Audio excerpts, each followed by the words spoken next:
Good morning বন্ধুরা, কেমন আছো? আশা করি ভালো আছো। আমরাও খুব ভালো আছি। মানে দুদিন ভিডিও শেয়ার করা হয়নি আমার, আবার আজকে চলে এলাম ভিডিও শেয়ার করতে। আমি এখানে মুড়ি খাচ্ছি, সকালবেলা মুড়ি খাচ্ছি, আর আমার মেয়ে খাচ্ছে ম্যাগি। দাঁড়ান দেখান। আমি খাচ্ছি হচ্ছে লাউ চিংড়ি, কালকে করেছিলাম, সেই লাউ চিংড়ি দিয়ে মুড়ি খাচ্ছি। আর মুড়ি খেয়ে নিয়ে রান্না বসাবো। আর আমার মেয়ে খাচ্ছে ম্যাগি।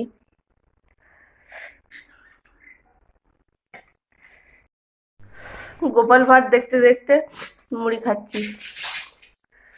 এদিকটা আজকে ভালো রোদ দিয়েছে, আর আমার অনেকক্ষণ স্নান হয়ে গেছে, 7:30টায়। সকালবেলা চান করলে বেশ ভালোই লাগে, কারণ হচ্ছে বেলা হয়ে গেলে আমার আবার চান করতে ভালো লাগে না বলে সকালবেলায় কদিন চান করে নিচ্ছি। চান করে চুলটাও শুকিয়ে যায়, আর ফ্রেশও লাগে, কাজের ইয়েটাও বাড়ে, যে কাজগুলো করব। ঠিক আছে, চলো। এখনো রান্না তো আনাজ কাটিনি, আনাজ কি রান্না করব সেটা আপনাদের সাথে শেয়ার করব। ঠিক আছে, দেখতে থাকো পুরো ভিডিও, আশা করি ভালো লাগবে। মুড়ি টুড়ি খেয়ে চলে এলাম রান্না বসাতে। এখানে হচ্ছে পালং শাকের ঘন্ট হবে, সেই আনাজ ভাজা হচ্ছে মাছের মাথা দিয়ে, সে ভাজা হচ্ছে। আর এখানে পালং শাকটা ধুয়ে রেডি করে রেখে দিয়েছি। আর হচ্ছে দাঁড়ান একটু নেড়ে দিই, নাই লেগে যাবে। মাছের মাথা দুটো ছিল, সেই দুটোই দিয়ে দিয়েছি।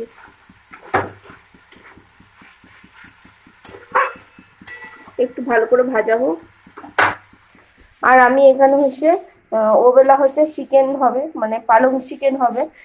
তার জন্য এখানে পালং শাক, আর হচ্ছে রসুন, আর একটু পেঁয়াজ, আর একটু কাঁচা লঙ্কা একটু হালকা করে সেদ্ধ করে নিয়েছি, সেদ্ধ করে বেটে নিয়েছি।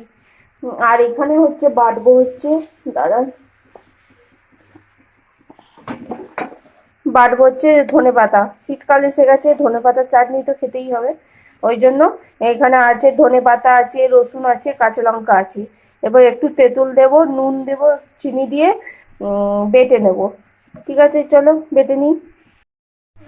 এখানে সবজি আনাজ কষানো হয়ে গেছে, মানে মশলাটা যখন দিয়েছি আপনাদেরকে দেখাতে ভুলে গেছি। এখানে কষানো হয়ে গেছে, এবার শাকটা আস্তে আস্তে দিয়ে দেবো। লেগে যাচ্ছে আস্তে আস্তে তলায়, শাকটার থেকে এবার জল বেরোবে, আর লাগবে না। এতে লাউ শাক দিলে ভালো লাগে, কিন্তু আমি লাউ শাক আর দেবো না, পালং শাক দিয়ে করে ফেলি।